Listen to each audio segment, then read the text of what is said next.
Hello and welcome to another episode of Anomalies. I'm Dan Hall, one of your co-hosts, and with me is my broadcast partner, Gwen Farrell. Gwen, how are you doing today?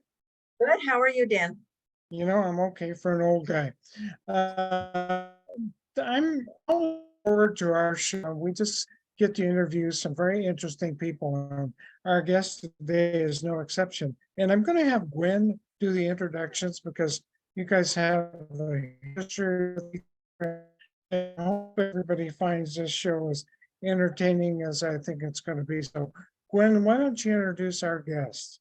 Okay, thank you. I'd love to do that. Welcome, everybody. We do have a very interesting guest on today. We've all been looking forward to hearing what he has to say. And so let's get to it. John Budrys graduated with degrees in psychology from Oakland University and administration with a concentration in international business from Central Michigan University. He worked for about 7 years as a counselor and therapist with institutional patients and day treatment in the community, and later as a contract technical negotiator and facility manager for the U.S. Army, and as a Department of Defense manufacturing consultant. Upon retirement from his work with the Army, he received the prestigious St. George Award for outstanding service, the highest award that can be given for a civilian service related to that industry. He has served as an editor and a research assistant with writers and documentarians in the field of UFOs and contact. In 2021, he participated in a panel on the Travis Walton International Skyfire Summit webinar. And the next year, he was interviewed for the Unsolved Mysteries podcast entitled Alien Abduction in Indiana. In February of this year, he participated in an international panel as part of the Academia Latinoamericana de Ufologia Científica and has given presentations and been interviewed on many podcasts. John has been a certified UFO field investigator since 2017, and he has counseled and supported hundreds of experiencers of UFO and contact events through his work with the Mutual UFO Network, and now his work with the Organization for Paranormal Understanding and Support, OPUS. Last year, he established the Alien Contact Team for the support and education of experiencers of anomalous events. He has studied paranormal and spiritual experiences with shaman, astral travel, remote viewing, OBEs, and healing. And through it all, his prime motivation has been to learn, to share, and to help others. And last, but certainly not least, John has been a student of the science of palmistry, palm reading, for over 50 years, which he's going to share with us today. And some of us might even get our palms read, so that will be a lot of fun. We've really been looking forward to talking with John on Anomalies. So, John Budrys, welcome to Anomalies. Thank you.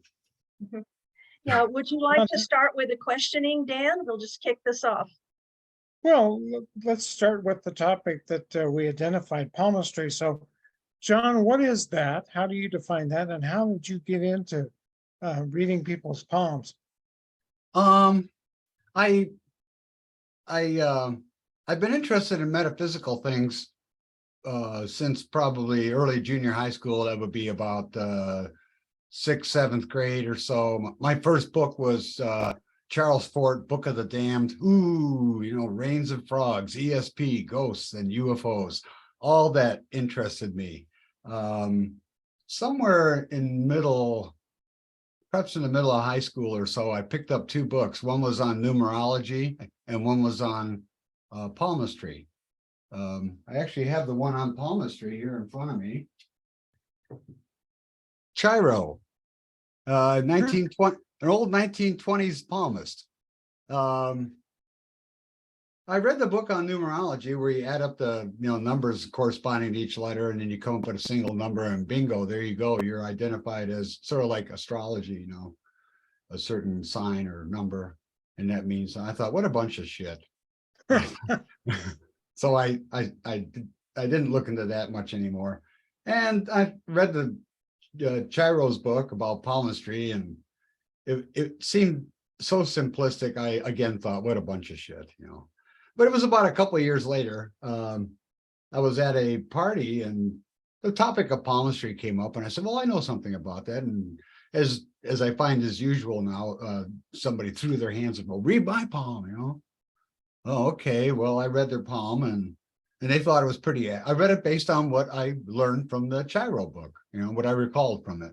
And they said, well, you're probably just saying that because you know me. And I said, no, I really just, you know, I put aside what I know about you. I just read strictly on what was it. And then I had another person putting their hand out in front of me and saying, well, read mine next, you know, and suddenly I had a line. It's usually the wives and girlfriends that find it, women find it, or they're more open to it, maybe perhaps or something.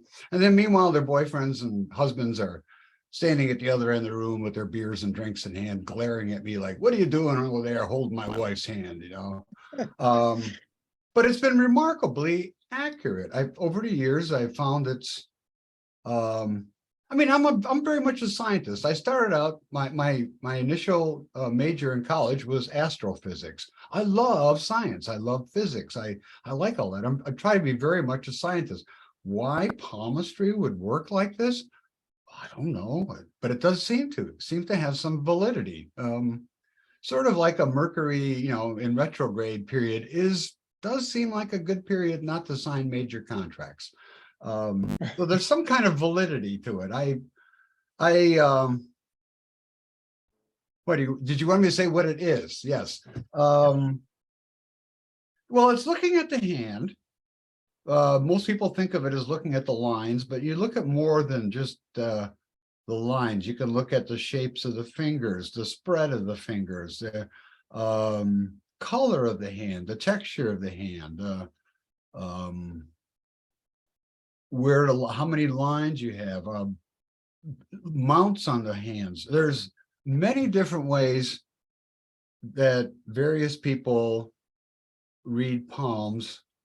The Indians, for example, from India, they say they can pretty much read your entire palm from just your thumb. They concentrate on the thumb. I have found myself, what I concentrate on is areas that I've become familiar with, that I've gotten some feedback that, yes, this is valid. So I favor certain areas of the palm. I look at those. I don't claim to be expert in this, but I'm not bad. Should I tell about the napkin thing? Well, briefly, Sure, that's a good story. I think it gives some validity to this. I more recently, because it's usually friends that want me to read their palm, and sometimes it's like a retirees get together or something, and at the very end, after I've had maybe too many beers and they have too, they say, hey, can you read my palm? And I said, I know what's going to happen. I've known you for decades, man. And afterwards, you're going to say, oh, you're just saying that because you know me. So let's do this. Don't show me your palm yet. I take and I grab a bar napkin or a piece of paper and I sketch what I think their palm is going to look like, what the lines in their palm are going to look like before I look at their palm. And when I'm done, I say, okay, now show me your palm. Let's compare it to the napkin. And people have been surprised at how accurate it is. I said, that kind of, I think is more, it gives more validity to the whole thing. And let me tell one story. And I know this might be not politically correct or something, but when I worked for the Army, they tried to have some kind of summer picnic, you know, a company picnic sort of thing, but they wanted to make it sound like something official, so they called it Organization Day. One afternoon in the summer, we were allowed to knock off work at about lunchtime, wander out and eat pizza, drink beers, play baseball, listen to a band with our coworkers. It was actually a good thing for the company. You didn't meet people and such, but they would sometimes do charitable things. And one year they posted that an email out to everybody. Hey, we're going to have some kids, some special kids from this home this institution coming and we need somebody to be a fortune teller. Would somebody volunteer to be a fortune teller? Oh, I thought, I wrote back, sure, I'll do that. And then they called me and said, well, can you wear a funny hat and a costume or something? I go, I'm not, I take this seriously. I'm not going to wear a funny. Okay, well, whatever, buddy. Show up at 1 o'clock at the tent. When they brought the kids off the bus, they were really, they were severely retarded. I mean, very low IQ. I mean, drool coming down their mouths. They could hardly walk or talk. They had to be led by the hand off the bus. And then I was sitting there at the chair. They sat on the other side. I mean, I could hardly talk. So I told them something like, you're a really good person and you're going to live a real long, healthy life and you're going to have much happiness. And they go, oh, and they wander off. What I found striking, the reason I point out that gruesome detail is what I found striking. I read about a dozen of their poems that day. All of their headlines were either extremely short or non-existent. All of them. And I thought, boy, you want any more proof of the validity of palmistry? Just look at their headlines, look at the kids, Yeah. So that's a very interesting experience that you've had. And I was going to ask you a little bit later, do you think this stuff really works? But it sounds like you've seen some confirmation of this. Can you tell us what the headline means? So when you mentioned that's what their headlines said. Okay, maybe this is a good point. Let's see, where did I put these? Here they are. I did go online. Gwen had asked me earlier, hey, can you recommend some books? And I looked at my books. There's some favorites I have, some that I don't really care for. I've got a couple dozen of them I've collected over the years. I mean, they just catch my attention in bookstores. But I thought, well, let me see if these couple books are let's see what Amazon's offering. So I looked on Amazon. None of the books I had, maybe just one, just a Chiro book. That was the only one, but that's from 1920 or something. Nothing more modern or not. Mine are kind of dated already, and there's others out there. But I looked and I saw they had online. You can get pictures of palms. And this is one of the things I like doing too. If somebody waves to the audience, if Trump or the president, somebody else, I just love glancing at their palms, Putin. Well, that's another, I don't want to go too far, but there's all kinds of stuff online about palmistry. And I might just use one of these illustrations to talk to. Let's see. This one's not bad. It's a little dramatic, but it's easy to see. What you've basically got, well, let me start with this. Before I start defining the lines, what exactly do I do, or does anybody that's good at palmistry do? They probably won't say anything right away, although some things might leap out at them. Sometimes I'll say something right away because I catch it and I know what it's accurate. I know what it means. But usually I'll look in the person's hand for a while and I'll examine it. If I see something in a portion of the hand that catches my eye, I'll look for confirmation or modifiers elsewhere in the hand. I think the illustration of, okay, you're watching me on the screen now, and you're probably trying to size me up. Okay, I look like an old hippie. Yeah, you're probably right, but I seem to have a nice shirt on, so I'm not, a degenerate. And I've got a laptop. Apparently I wear glasses, and you can see I've got a bunch of papers in my pocket, I mean, I'm not a burnout hippie apparently, because, I seem to be able to write and I have things going on and a lot of pens. So maybe I'm a writer. You can already start to size me up and start to put these different little components together and maybe start to come up with who is John Budrys? What's he like? It's the same with palmistry. You look at different areas of the hand and you find some things that jump out at you, but then there's modifiers. So it's an amalgamation. And then what happens with people that have done this for a while is your intuition kind of starts to kick in. Things come to you. You feel inspired to say something, and it's like you get in the groove. I think that tarot card readers or crystal ball readers do the same thing. Things will come, tea leaf readers. So it's not just a matter of like, okay, what does this mean? What does that mean? And another thing I like to say is that what I'm drawn to on the palm are areas where it's not a digital function, where you either have this mark or you don't. I'm drawn to areas where it's more of an analog, like a scale. For example, I'm gonna use my hand as an example. This is the Mount of Luna. There's mounts here. This is Venus, Luna. The Mount of Luna has graduations, and the top part of Luna is more like very rational, fact-oriented, precise. The bottom is like your deep, deep, deep unconscious, intuitive, psychic self. But along with that unconscious, deep stuff, you also get into the realm of more negative things like addictions. Those can be indicated. So I find it, one of the areas I usually zoom in right away is this bottom here.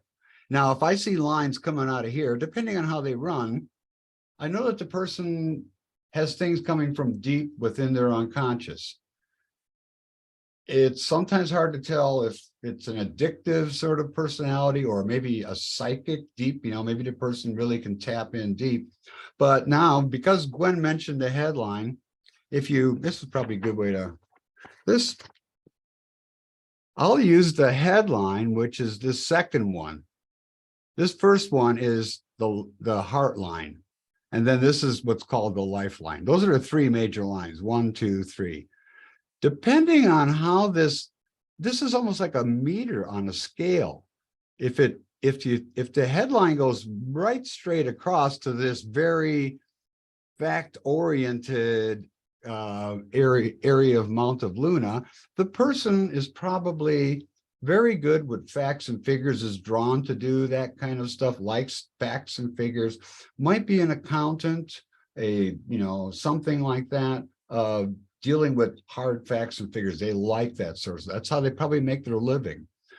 As the headline starts to slope down the Mount of Luna toward the middle, that puts you into like, okay, the person with their head draws from more artistic portions of themselves, creativeness, images, music, creative writing, creativity in something.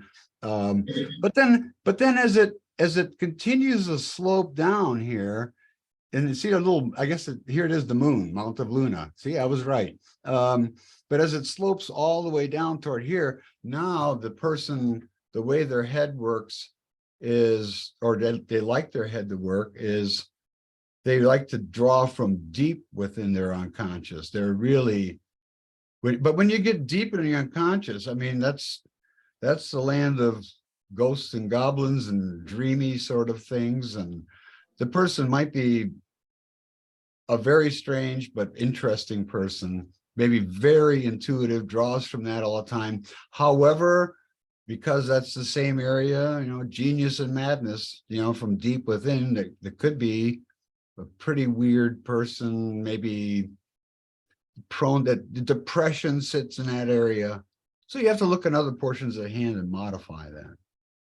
So I have a question. As I was listening to you, I initially thought that palmistry, there was a science of that in some respects. But what I'm hearing from you is that it's more intuitive, almost like you get psychic impressions about people. So which would you characterize as being a more accurate description? Palmistry is a both. science.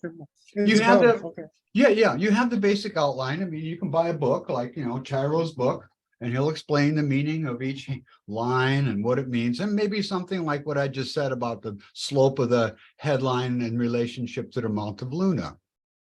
That you can write all that down. But then what kind of words will come out of your mouth? Let's say the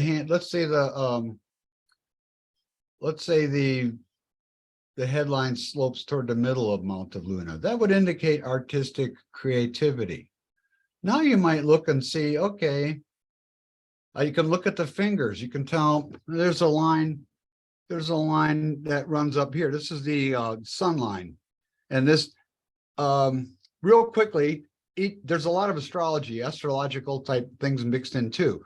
This is Mercury, the communication, Apollo, the sun, Saturn, the heavy weighty, and Jupiter, the prominent one. And all the characteristics astrologically that are associated with those 4 types are included in palmistry as well. So if I saw somebody with a headline that ran toward the middle, textbook would say, okay, they're probably drawing from more creative aspects of their deeper self to be successful in whatever they do in life. Then I might think, are they going to be successful? In what area are they going to be successful? If I see a sun line that runs up to Apollo, the sun, this is the sun finger, the sun that goes across the sky, the chariot, Apollo, everybody sees it. So it represents the public stage, being a public person.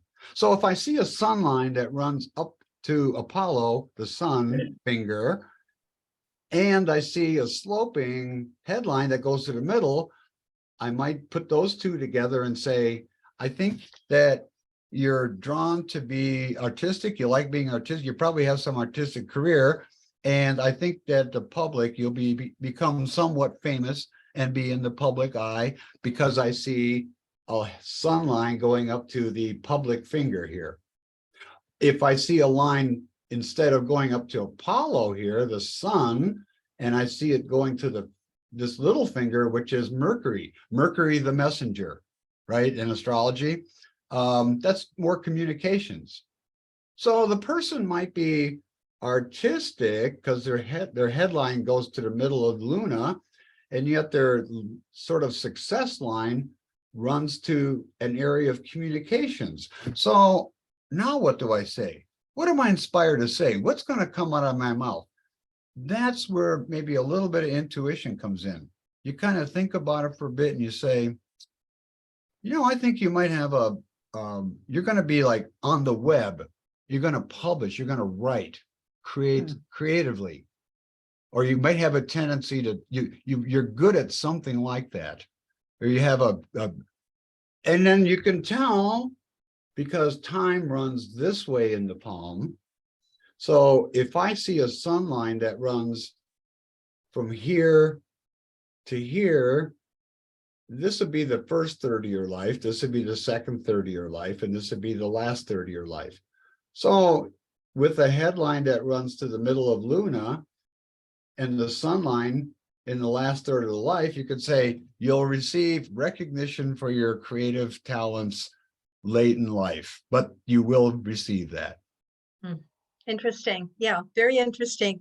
It seems like there's so much to know that having that intuitive part is, how could anybody memorize all those details and really do them right? That intuitive part is what you really need in order to be able to do this work. Because maybe that's where it brings you into a different level rather than just doing facts and figures. Now you're using something on a different plane. Yeah. I would agree with a different level, but it wouldn't negate somebody reading it rote. Sure. That if they just read it like textbook style, they probably could do a fairly decent reading, but where you get the next level up, where it becomes even more maybe of an interesting reading, is if you can start adding your intuition to it. Good. Yeah. Dan, did you have something? Looked like you were going to ask a question. I always look like I'm going to ask a question. So one thing that I start thinking about, does it really make any difference which hand you use? Oh. And if you read both hands, will you see something different? Talk about that. People ask me, okay, which hand do you want to look at? And I go, both. Your dominant hand or your recessive hand, usually the left hand, is the hand that you were born with. The lines that as you see them there, that's what you entered the world with. Those are your gifts, your talents, your detriments, whatever karmic things you got to work out. Those are shown in your left hand, your recessive hand. Your dominant hand shows where you are now. and different books will put it different ways. But I found that's a very good way of approaching it. So I like to look at both hands because I like to see what was the person born with and what have they done with themselves. If they've just gone, slack through life, just coasted, both hands will be similar. But if they've had some experiences, or they've done some, or they've worked on themselves, or tried to accomplish, struggled, there'll be differences in the hand, and I can tell where they've struggled. Or I can tell sometimes if I see a line of intuition where the person has psychic abilities, they were born with them in their left hand. And then I look in the right hand and I say, boy, that's gone. Then I might suggest to the person, I think you were born, I think you were much more psychic when you were younger. But for some reason it freaked you out, you didn't like it, you shut it down. And I'll usually get yeah, you're right. It did freak me out and I just didn't want to deal with it anymore. So I haven't done any of that stuff but I can see later in life that maybe there's a sign that, oh, maybe something's starting to blossom here again. Yes, I have been thinking about getting back into it. You can get that from comparing the two different hands. Mm-hmm. I'd like to ask about families. We know that we all have physiological things that we inherit from our parents and through our genetics. So I would assume that my physical hands might look similar to one of my parents' hands, size, shape, things like that, because it's natural that would be. Do you see relationships in the lines in people's hands, like with parents and children? Boy, I haven't really, that's an area I haven't really looked at. I'm generally talking to people my own age and their parents aren't around, neither are their kids. I have looked at kids' lines, like little babies and such, and they're pretty, their lines are just forming. But no, I haven't done any kind of, it's an interesting thing to look at, perhaps. If I do have a father, son, mother, daughter, or something that I might do a comparison. It would make sense though that there would be similarities and chip off the old block, or as my dad used to say, the apple doesn't fall far from the tree. There would be some similarities. But I also see the hands change. The hands will change. I've watched lines come and go in my own hand over my lifetime, and other people will point out lines that have appeared. And what does this mean, John? Well.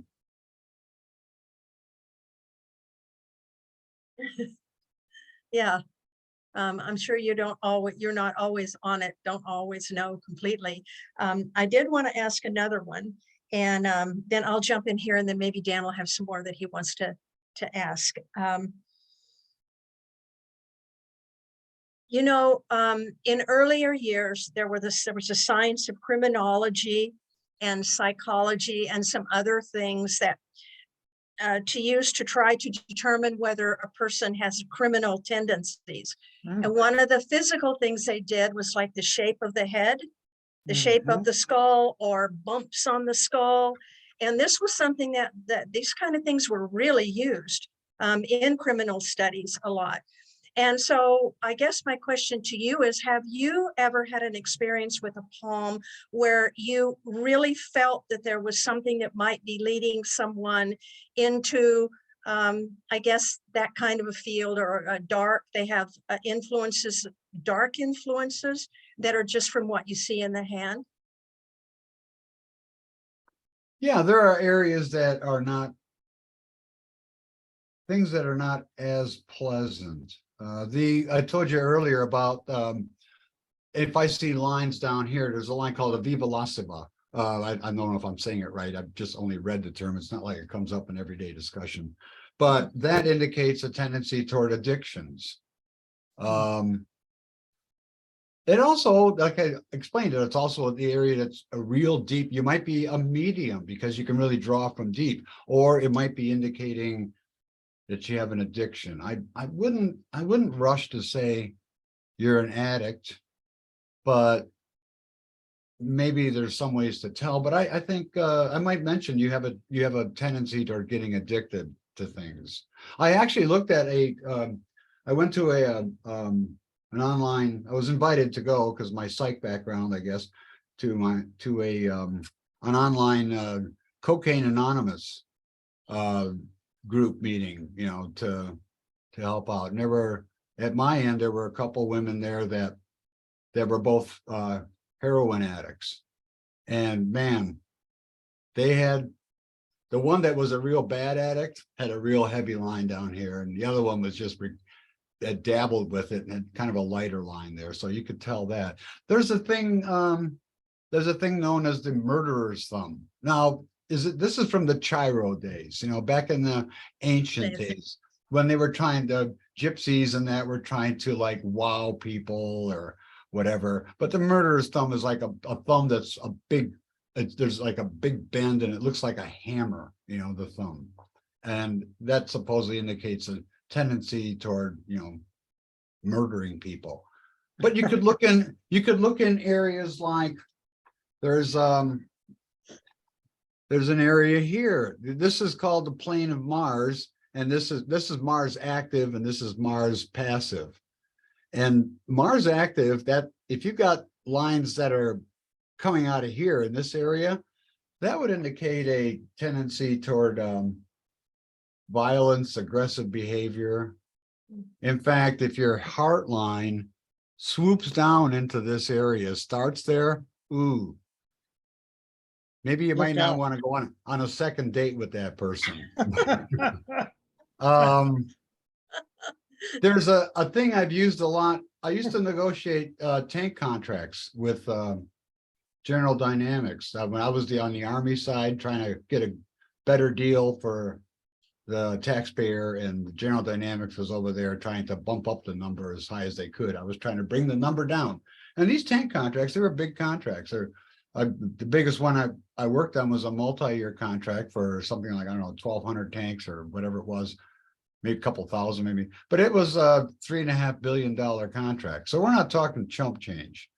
And I would try and take any advantage I could. I mean, short of, you know, breaking into someone's office at night or something, but whatever I could do to help the taxpayer to bring that price down. I would look across the table sometimes and look at the hands of my opponents at the General Dynamics side. And there's one characteristic, and this is actually the thing that turned me off to Chiro's book, but I found it actually is true. There's little mnemonics, you know, if you got if you have a sloping headline, the way the moon runs, you can kind of help you remember things. But you were saying earlier, Gwen, about boy, there's a lot to learn. You kind of remember these things after a while, especially when they seem to be accurate. But one of the things Chiro talked about, and I found it to be somewhat true, is, and I'll use my own hand as an illustration. I reveal something about myself here. Notice how my little finger. You won't tell anybody, John. No. Yeah, no, it's just between the three of us, right? Yeah, right. Notice how my little finger is crooked. It's got a little crook to it. It's not terrible, but it's got a little crooked. You know, could I sell a defective used car? Maybe. I would try not to, but you know, if I got an extra $100 bill at the bank, well, I know the cashier will be tagged, but if I went through the Myers self-checkout and I got charged less for the head of lettuce, I don't know if I'm going to make a big complaint about it. I'll walk out and pocket the dollar, you know, the extra dollar.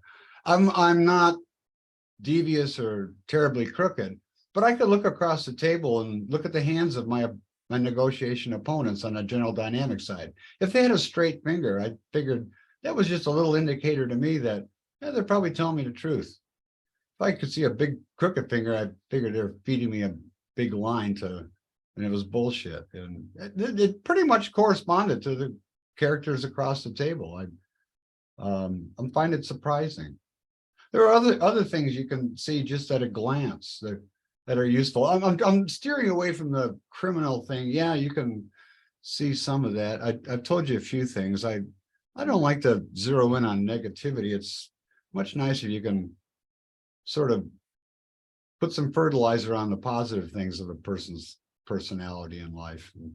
But what I think is interesting about, and Gwen kind of started this line of questioning, is the predictive ability of what you're doing. I mean, it's nice to be able to do this in a party setting and read somebody's palm, but I'm wondering what kind of practical use palmistry would provide for people who might want to screen somebody for some employment characteristics, or maybe even the criminal kind of thing. What would you say about the Well, I know the use of- medicine, uses, there's the moons. You can look all over the hand, like I said, but the moons on your fingers, there are the little white spots there at the bottom of the fingernail. And the more that you have as it goes across, usually your little fingers doesn't have one, but usually the first finger does. The second finger might have a smaller one. The third one might have just a bit of it. If you got a lot of those white moons all the way across, whoo, you're a healthy person. If you're missing those moons, ooh, what's going on with you? Are you eating right? You know, are you getting enough rest? Are you taking vitamins? Color of the nails will tell you something. Lines in the nails, you can read those for health things. There's a line in the hand called the health line. And if you see one of those in the hand, it's generally not a good sign, although it doesn't indicate a dramatic heart attack or something. It's more like a chronic condition that you've got to pay attention to, something like diabetes. Perhaps you got to just take care of yourself. But if I see a line like that in a person's hand, I'll say, you know, you might want to, you know, do you take good care of yourself? Because you've got a health line. It doesn't indicate death, but it indicates a chronic problem. And I found that that's usually the case. Yes, I do have whatever it is that they have. And you might want to like make sure you take good care of yourself, see your doctor on a regular basis and that. Other predictive things, yes, I told you that the way that time runs through the palm from the bottom up, it runs differently on different hands, and there's some disagreement in palmistry literature on some of the lines, which way the time runs. But the lifeline, time runs this way. Everybody agrees on that. I think the heart line is sometimes in dispute, and so is the headline. The fate line, which runs up here, everybody agrees time runs this way. So if you see a break, let's say in the fate line here, that would indicate, let me explain the fate line, or the line of destiny, it's also called.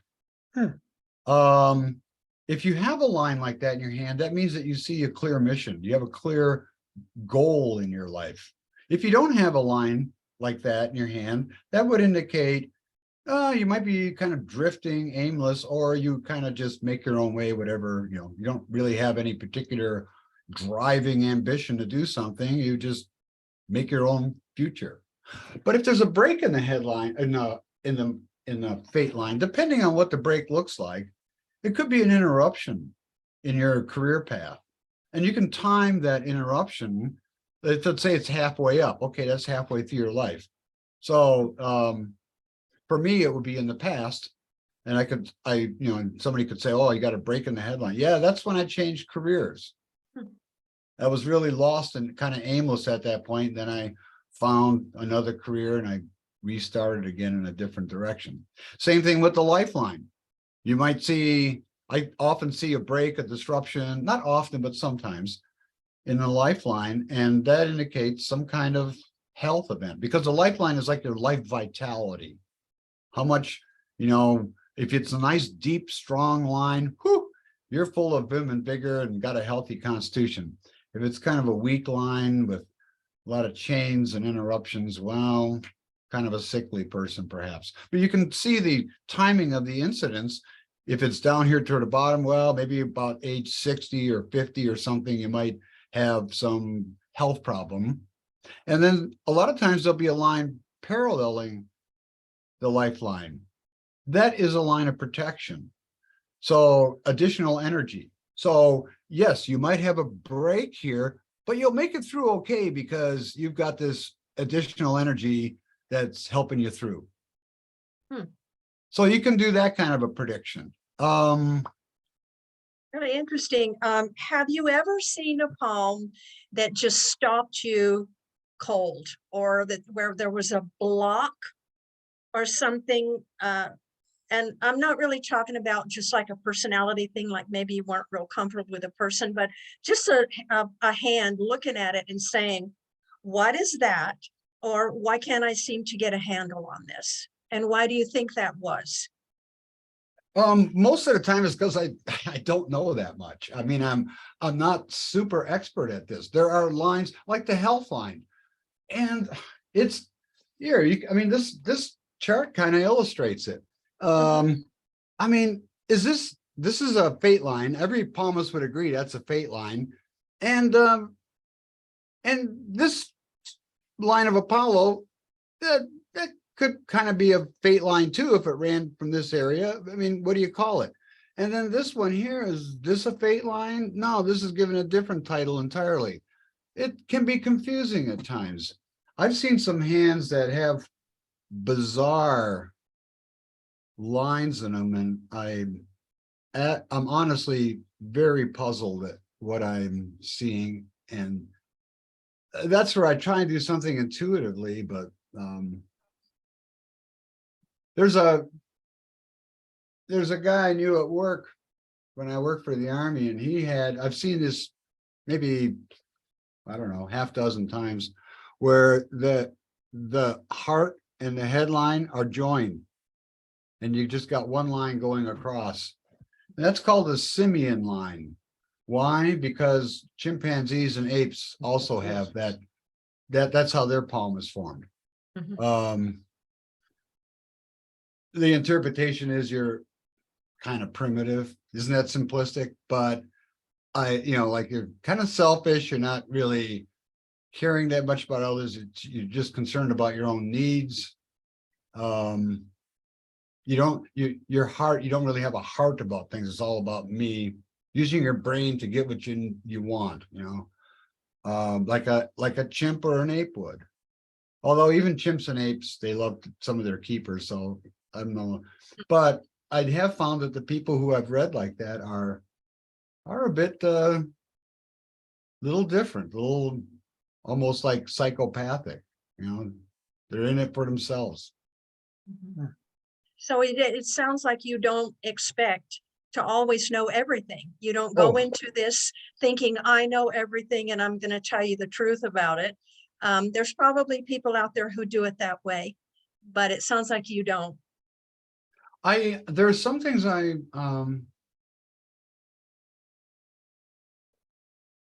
you're right. I don't know everything. I don't pretend at all. I have areas I zero in, like Luna. I like Luna, Mount of Luna. I like reading because of the fingers having different astrological characteristics. The Indian palmist, and also I've read a book on criminology, which to Dan's point talks about the whorls on the fingertips. Mhm. And if you've got what's called an arch, which is like just an arch on the fingertip, a series of lines that just are forming an arch, that's a very conservative nature. If you've got a more of a loop that has a series of loops all looping around, I mean, you might look at your own fingers right now, and I'll never be able to see it over the screen, but just look at your own fingers and see, do you have an arch or a loop?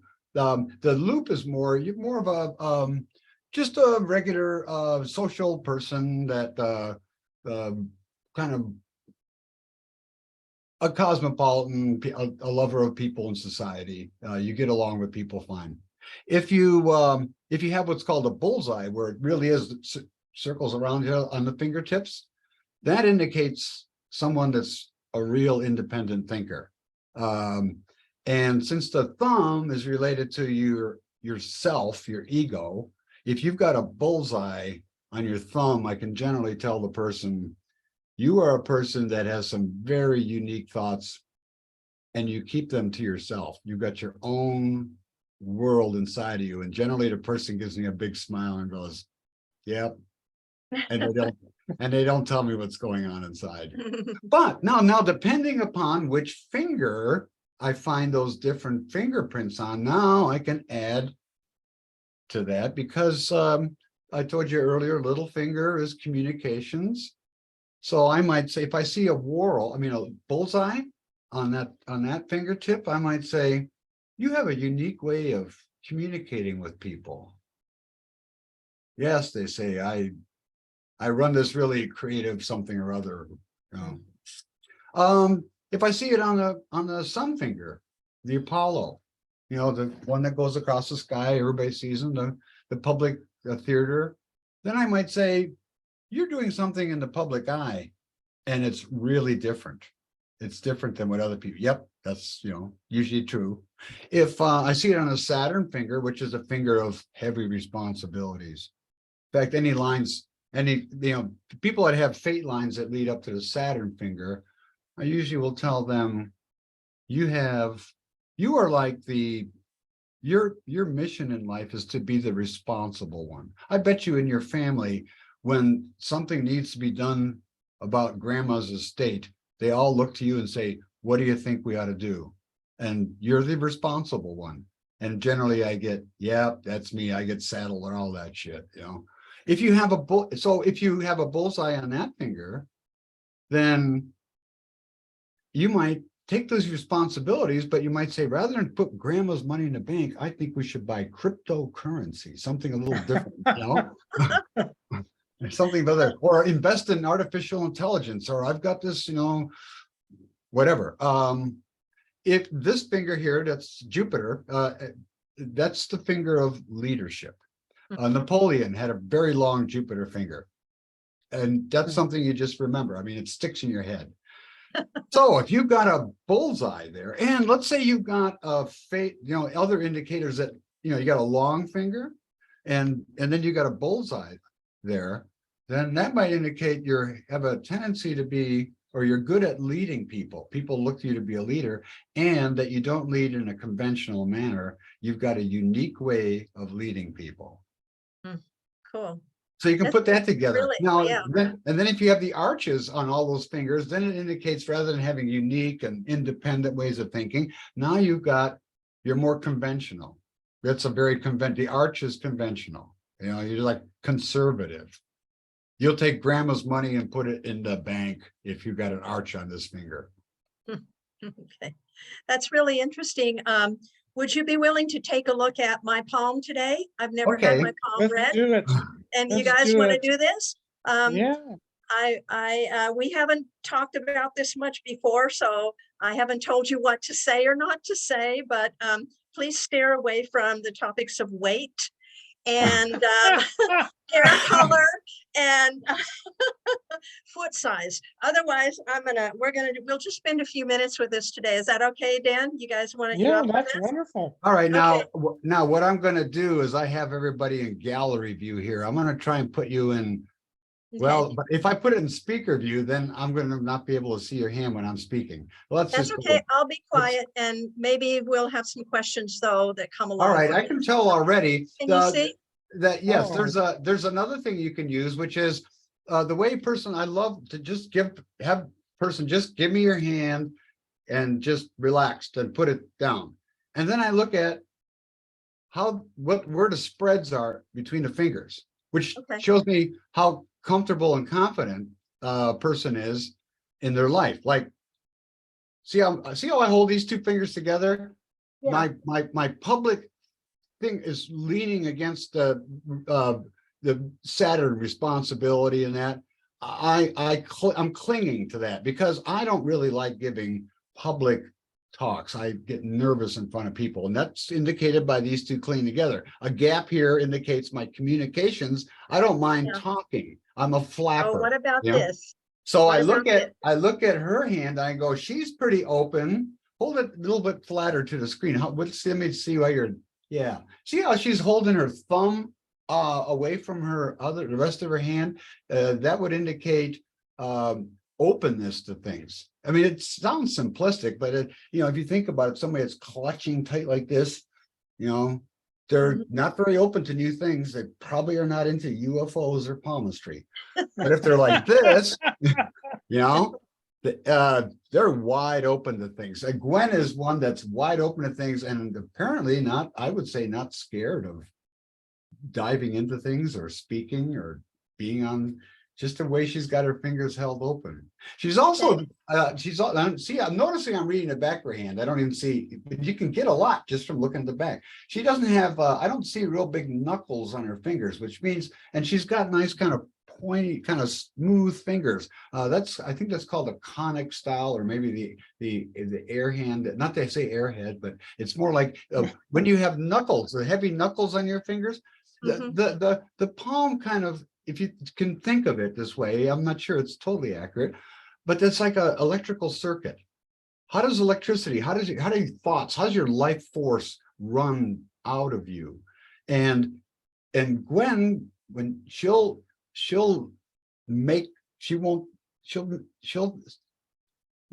go into things easily without having to think it over too much. She'll dive in. Somebody that's got big knuckles on their fingers, they like to think about things for a long time. The weighty problems intrigue them. They like to mull things over for months before they make a decision. Gwen would probably make a fairly quick decision, be open to new things, as her thumb indicates, and wouldn't be afraid to talk about it because she's got a pretty wide gap. And notice how her little finger is pretty straight. When she does talk, she's going to be honest with you. Now, I just got that from the back right hand. All right, let's see what's happening over here. I'm trying to get this in the right position. Yeah, you're doing good. So Gwen, let me ask you a question. All right. How is John doing so far? Has he got you pegged? So far, he's pretty much on the mark. Okay. All right, now I can't see your fingertips, but tell me this: do you have like little bumps on your fingertips? No. There are no bumps there. It seems like you're probably seeing the end of my nails. Oh, no, I mean like little bumps here on your pads, like little tips. Pads. There's pads. I wouldn't say bumps, but yeah, there's something there. Yeah. Okay, now that is, I just told you, like the energy runs through the hand. It's almost like a circuit that you're looking at. If you can think of lines and the shape and that, those little tips are like little spark plugs. And when somebody has that, they have ability to send healing energy to people. If you have those tips on your finger, I call them healing tips. And if normal person pats you on the head and says, there, it'll be better. When you do that, it will be better because you are able to send healing energy to people. What else?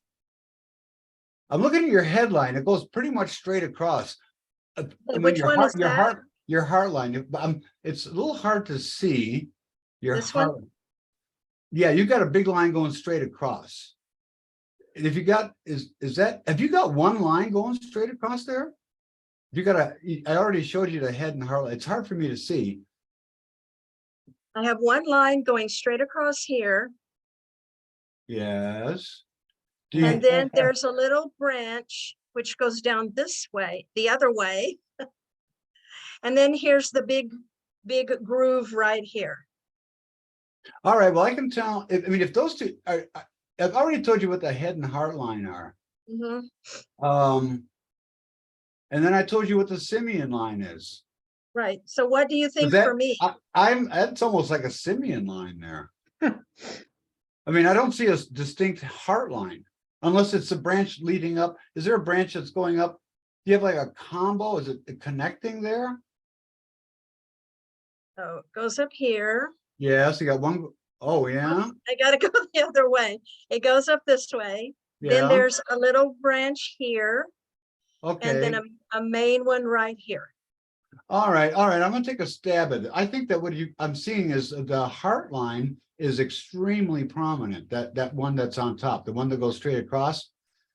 And then your headline is not very distinct. It's running down, and is it connected to the top of your lifeline? Yes. For about maybe, I can hardly see it, but it looks like for about 3/4 of an inch or so. Yeah. Okay. Now, when the headline, it starts out, that's the start of the headline, and it runs across the palm to like the karate side. When it's connected like that, that indicates that you pretty much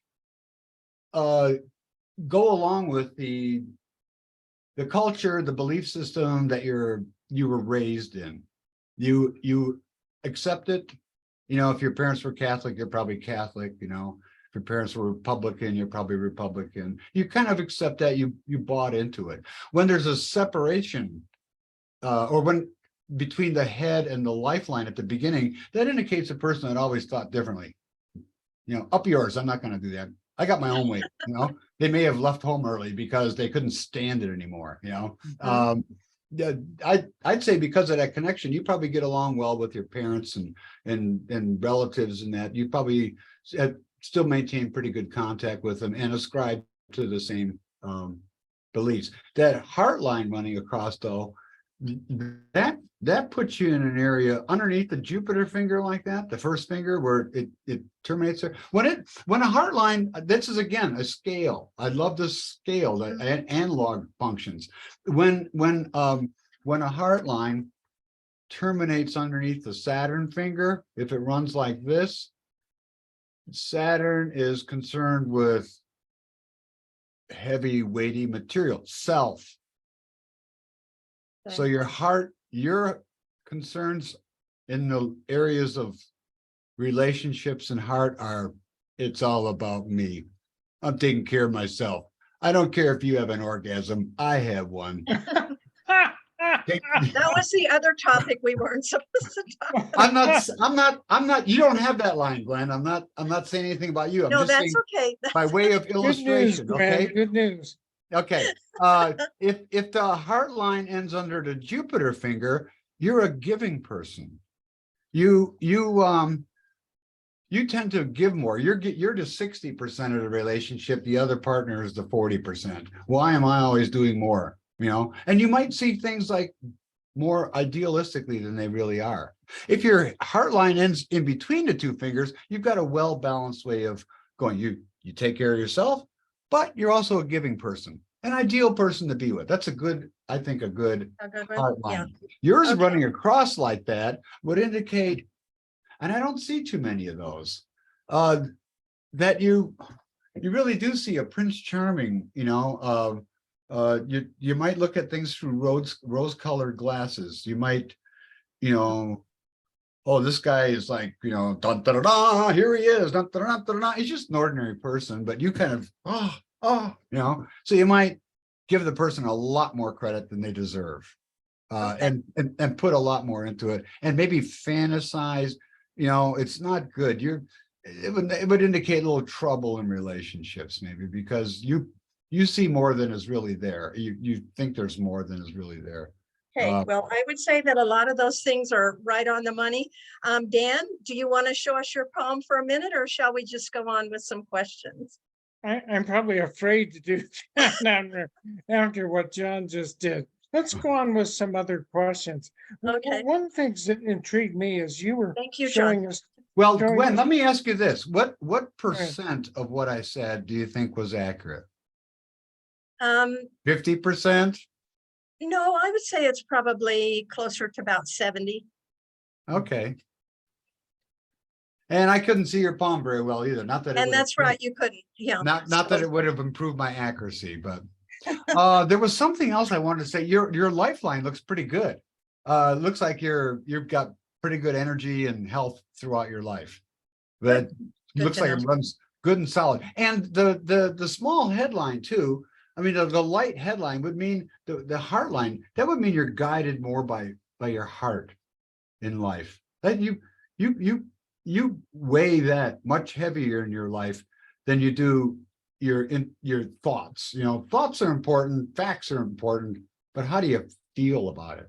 You got to feel good about it. If you're going to get into, so you got to feel good about it before you'll get into it. And once it makes you, you know, it feels good to you, it's all right. You know, somebody might point out, well, wait a minute, the car's got a ding in it there. I don't care. This car makes my heart go pitter patter, and I'm buying it, you know?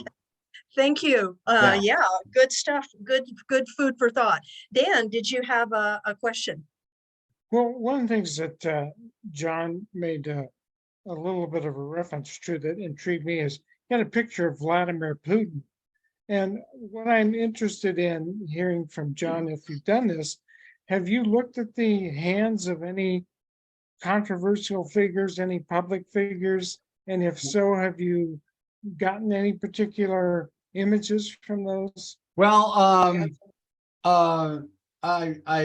I don't regularly have either Trump, Biden, or Clarence Thomas over my house, so they don't have that Yeah, opportunity. hard to tell. But I love when I can see people's hands on TV.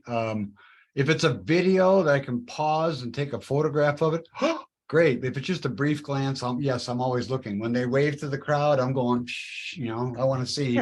I was intrigued by Putin's. Let's see if I can find his hand here. Yeah, I he'd didn't be see- interesting to look at. Yeah, it's just a little picture, but I can just barely see it. But what intrigued me was and as I told you, I like the slope of the headline. I always zero in on it. It tells me a lot about a person's way of making their way through life, how they like to think, what they like to draw from inside. Is it facts? Is it more like creative things? Is it really deep? Putin, his headline really kind of slopes down to the middle of Mount of Luna. I've already explained to you what that means. So that guy does not draw from facts. He doesn't like facts. If somebody upsets him with the facts, they may not have a long life. Mhm. He likes to draw more from his intuitive self. I think I just got a feeling that, I looked at that, I was kind of fascinated because I thought that's kind of how he entered Ukraine, Right. Yeah, there's Nazis running the place, No, there's no Nazis, They're gonna fall right That's what over. he We'll said. conquer the place in a couple days. They're just gonna fall right over. That didn't Right. happen. But hey, I got a feeling we ought to do this. I think we're gonna be great. I think it's gonna work out great. We're gonna go for it. Start. And that's it. His headline, it just matched with this whole actions in Ukraine. It was very interesting to look at his headline. So, yeah, that would be a really fun thing to do if you wanted to get into this. If you're somebody like you who is obviously so good at it naturally, and the work you've done with it, that'd be a cool thing to be able to do. I would say for somebody thinking about getting into this, I did want to throw in at some point ethics. I think that one of the things I learned early on is there was a fellow at the bar at one of our retiree gatherings. Not every time, it was like a after work party. Young guy, maybe didn't have a whole lot of sense. He was intrigued by palmistry. He wanted to know where the marriage lines were, the relationship lines.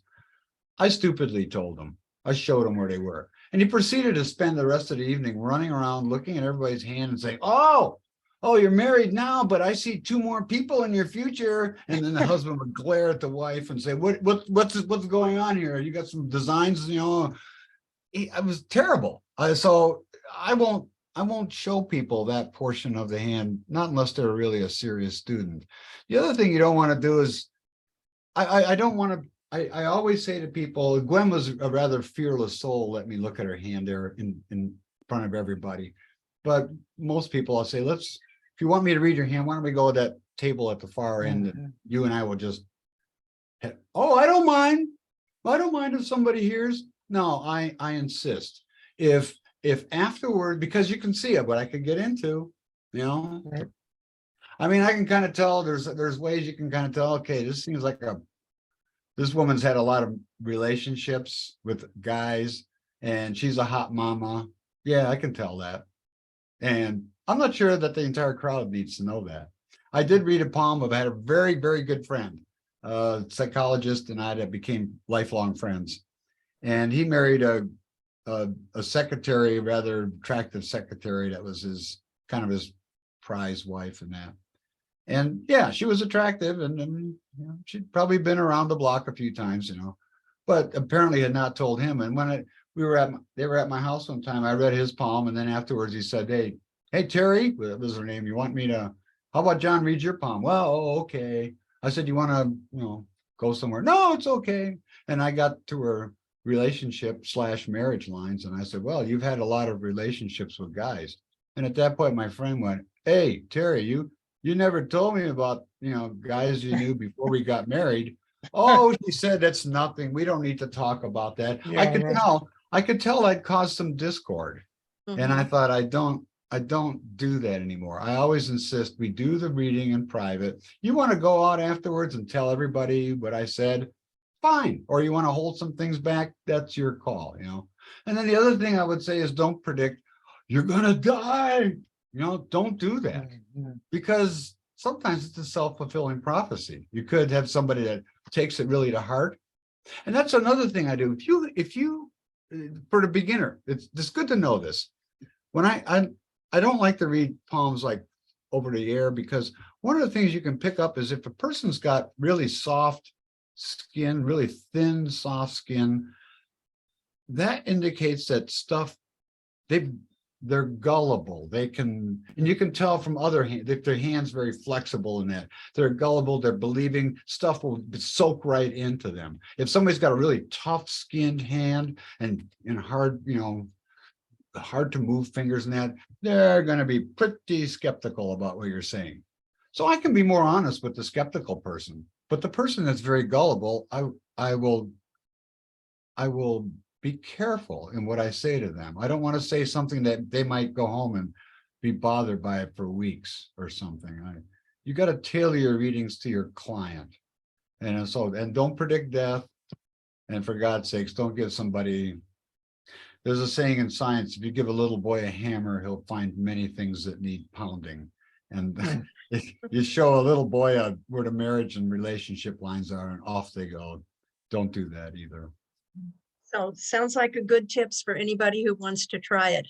I have one last question. Dan, you may have more, but what I'd like to ask you is if someone really wants to reach out and have a palmistry session or go to someone in their neighborhood or their area and have this done, I'm sure there are people that are better at this than others. And so how would you advise someone to choose someone to read their palm for them on a serious level? Good question. I like going to psychic fairs, new age festivals. You know, they're selling crystals and books and taking aura photos and, you know, chanting Hare Krishna. I love those sort of things. And then there's always readers there at tables. So that might be a place. And then some are palmists, some are tarot card readers. I found just kind of scanning that I don't usually go for readings. I sometimes will see if a reader's sitting there and they offer palm readings. And they don't have any clientele and it looks like the hall's pretty dead. I'll walk over to them and say, hey, how about if I read your palm for you and then we can discuss palmistry a little bit. And you can maybe, you know, give me some tips. And a lot of times they don't mind. But if they're busy and I look out over the group, I'm usually not drawn to get a reading, but sometimes somebody just leaps out at me. I just look at that person and I'm just like drawn to that person.